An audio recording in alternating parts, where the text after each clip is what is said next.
It's no surprise to anyone that Luigi has been put on the back burner for many games. Originally, just being a palette swap of Mario, Luigi made his debut in Mario Bros. So, from the get-go, he was in the shadow of his older sibling. And though he hasn't had as much of a personality until about halfway through his career, his history can provide some insight on why Luigi is the way he is.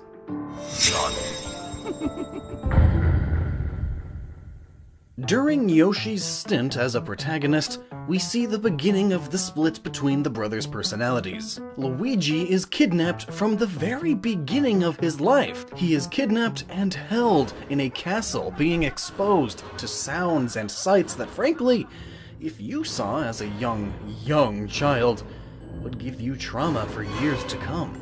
The National Child Traumatic Stress Network even states that a growing body of research has established that young children, even infants, may be affected by events that threaten their safety or the safety of their parents or caregivers. And their symptoms have been well documented. These traumas can be the result of intentional violence, such as child physical or sexual abuse, or domestic violence, or the result of a natural disaster, accidents, or war.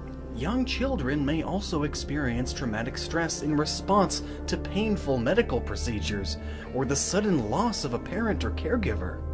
And while Luigi is endangered by the Koopa clan, Mario is off having a relatively carefree adventure with parent-like figures in the Yoshis. Mario knows on some level that he is protected.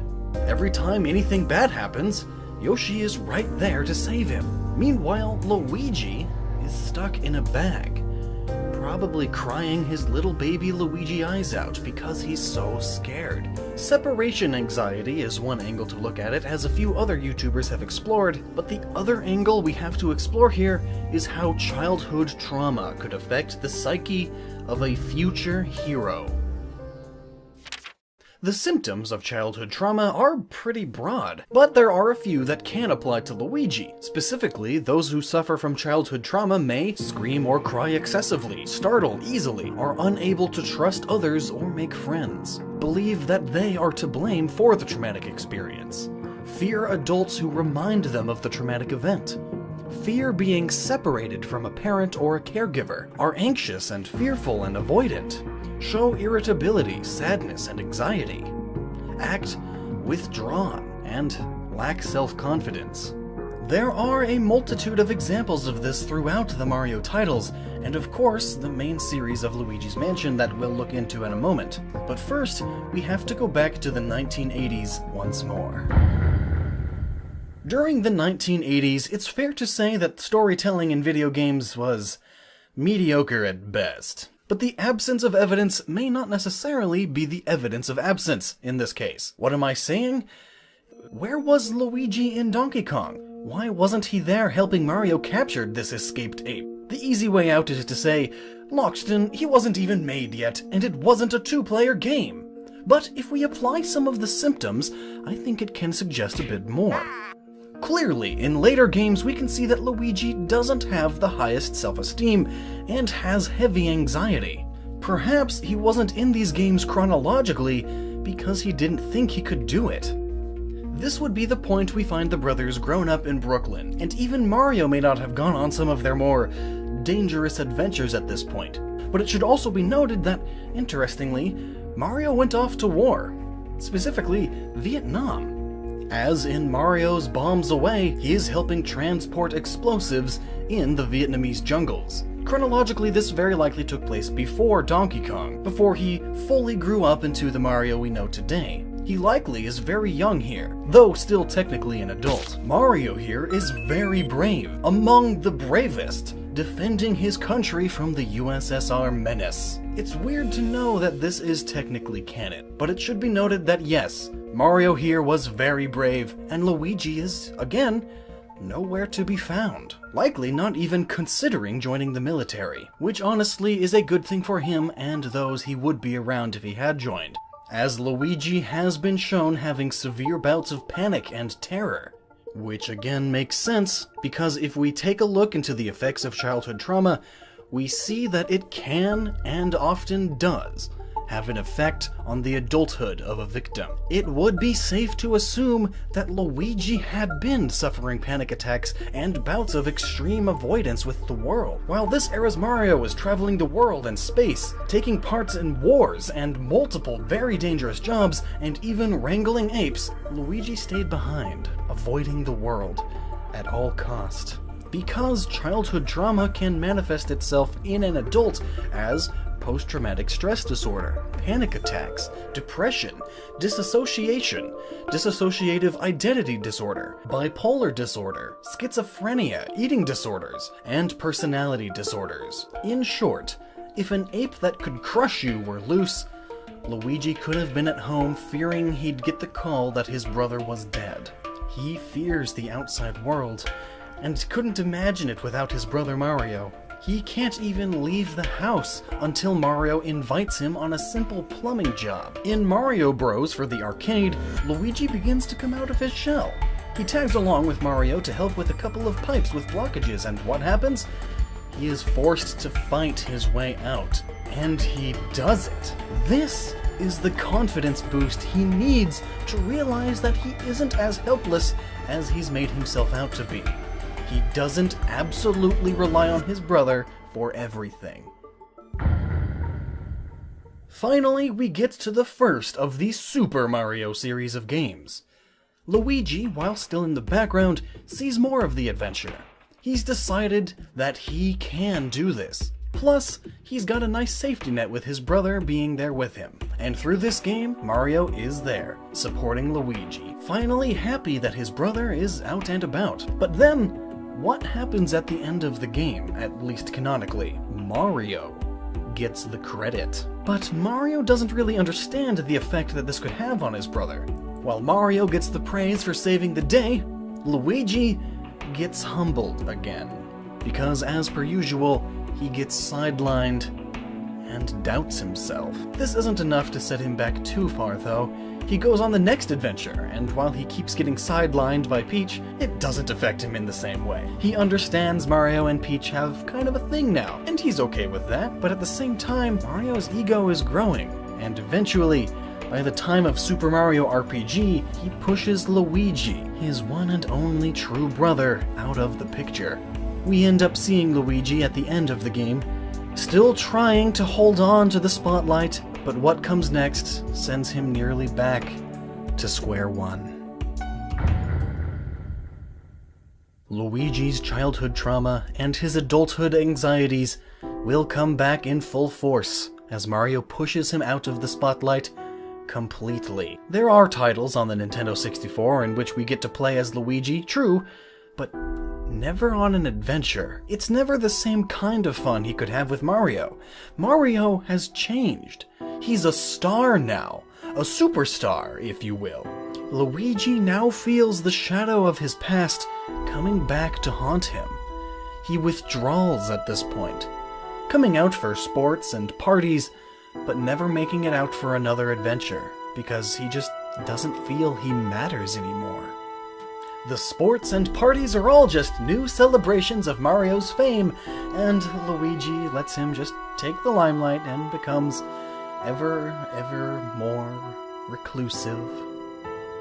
And while it can be argued that Paper Mario happens in an entirely different universe from the main series, it is commented on that Paper Luigi goes through similar things there, with pages in his diary expressing his want to travel with his brother, but ultimately being shut down. Until one day, Mario volunteers to once again take the lead and investigate a creepy mansion. But not just any creepy mansion, no, this was a creepy mansion that Luigi had won in some sort of sweepstakes. But when Mario doesn't come back to tell Luigi that it's safe, it's now up to Luigi to venture out on his own. He takes his first step forward in years because he has to. When he arrives, he is terrified. He realizes that Mario may not be here to save him if something happens. And looking at the difference in the mansion he supposedly won versus the one that he actually won, it's no wonder that he is hesitant. But he pushes on, for the brother he knew not for the brother who became a star. Luigi has been in a dark place for so long that this is his shot to fight back against his own inner demons. And this makes the perfect metaphor, as his enemies in Luigi's mansion are ghosts. And after defeating them, he gains a bit of his confidence back. Luigi feels happy once again, and this time saves Mario himself. But sadly, this event didn't hit Mario's ego enough to allow him to let Luigi go on adventures still. Though perhaps, maybe Luigi still just isn't quite ready to get back into it full force. However, what does happen here is that it at least gives him enough leeway to get drugged back into adventures in games like Mario and Luigi Superstar Saga. Though, as plenty of scenes in the Mario and Luigi series show, Luigi is still not so confident about it, and truly is just being dragged along the way. So ultimately, Luigi goes back into the sidelines, but still keeps up with all the Mario sports games. In one of these sports games is an important part of this puzzle though. After coming home from another adventure, Mario still has an ego boost. He saved the day in Isle Delfino and takes the next couple of years to organize another tennis tournament. Luigi decides to compete in the singles tournament and ultimately winds up beating Mario. Mario congratulates Luigi by grinding his shoe. Mario, still on a power trip, tells Luigi in his own way that he'll never get out from under him. Meanwhile, in the Paper Mario universe, we get a glimpse of Luigi's darker side. In Super Paper Mario, it can be argued that the brainwashed Luigi had been manipulated into using his negative feelings towards himself and his brother to turn into Mr. L. He even partially serves as the final boss, being part Luigi, part Chaos Heart, and part Dementio. It is fair to note that even in Super Smash Bros. Brawl, his dark side is hinted at as well. This energy that he conjures up is said to be birthed from the dark side he embraced in his brother's shadow. Back in the mainstream Mario universe, we see Luigi trying to step back into the main role, but still ending up as a bit of a side character with playability in games like New Super Mario Bros. And Super Mario Galaxy. Mostly though, he is still regulated to being a complementary character to Mario in various sports titles and such. Even in the handheld titles, such as the Mario and Luigi games, he's shown to have little to no fame. And they really express his cowardice. In fact, if we look at the first game, Superstar Saga again, when Mario is put out of commission and Luigi has to step up to venture out solo, it is only when he's hypnotized into believing that he is Mario that he has enough bravery to go. This is also a subtle nod to the inferiority complex he developed with himself, as it would suggest that he believes Mario to be the pinnacle of heroism. So, what now? Is Luigi doomed to be the shadow of Mario's exploits, or will the lime green light shine on him? Thankfully, the answer to that is yes. As a starting player character in New Super Mario Bros. U, it's only been uphill from there. 2013 was marked as the year of Luigi. This meant it was time for Luigi to step up to the plate in his brother's absence. This meant he was able to conquer fear and anxiety through it. This meant that the quote-unquote weaker sibling finally saved a princess, stopped an outbreak of viruses, and most important of all, he faced his ghosts once again to save his brother. This time, Mario doesn't thank him in jealousy. This time, he even says Luigi is #1. Luigi's Mansion Dark Moon is the beginning of a brand new Luigi, now with a paranormal pet pooch. Mario Kart 8 gave us the Luigi Death Stare. But this is more than just a stare, it's a sign that Luigi has been granted more confidence in design. Mario and Luigi Paper Jam is no different, showing that Luigi, while still succumbing to fear at times, knows that he has to be brave and get through it, for the kingdom and for the respect he deserves. Mario may indeed be the true red and blue hero, but Luigi has faced so many setbacks in his life that it could have ended with him back at home, waiting for Mario to return. And return and return and return. Through childhood trauma, anxiety, depression, an inferiority complex, and terror, Luigi managed to overcome it all and still saved the kingdom multiple times. Luigi is arguably much braver than Mario in the sense that he actually has known real fear. Luigi truly is number one after all.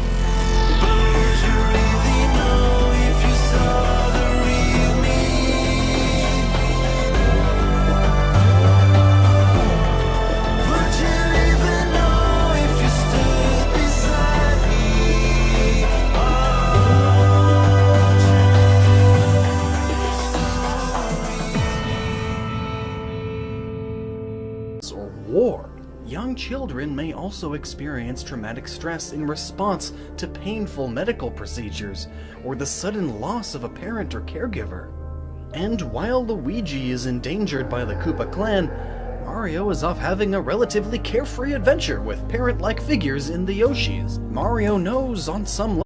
It's no surprise to anyone that Luigi has been put on the back burner for many games. Originally, just being a palette swap of Mario, Luigi made his debut in Mario Bros. So, from the get-go, he was in the shadow of his older sibling. And though he hasn't had as much of a personality until about halfway through his career, kidnapped and held in a castle, being exposed to sounds and sights that frankly, if you saw as a young child, would give you trauma for years to come. The National Child Traumatic Stress Network even states that a growing body of research has established that young children, even infants, his history can provide some insight on why Luigi is the way he is.